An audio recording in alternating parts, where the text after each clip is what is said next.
Yan, hello. Medyo umaaraw na siya. At least medyo malamig pa rin. Yan. So, yan ang park, no?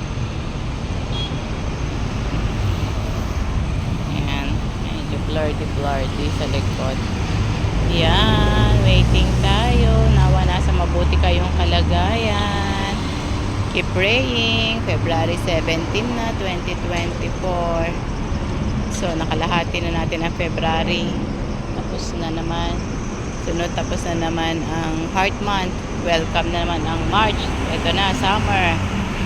And then April, nako, soon. Matatapos naman ang 2024. Napaka dali ng panahon, no? Paiksi ng paiksi. Kasi talagang malapit na dumating ang ating Panginoon. Nawa na madatnan niya tayo na nasa kanyang ubasan.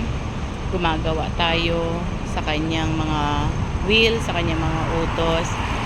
And of course, syempre yung mga kasalanan na talikuran at gumawa ng mga kabutihan.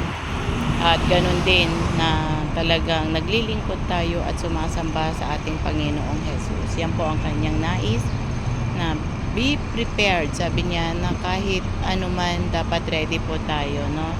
Ready tayo sa ating Panginoon. So, yan po yung may share ko. Be ready. God bless you all. Shalom, shalom, and bye for now.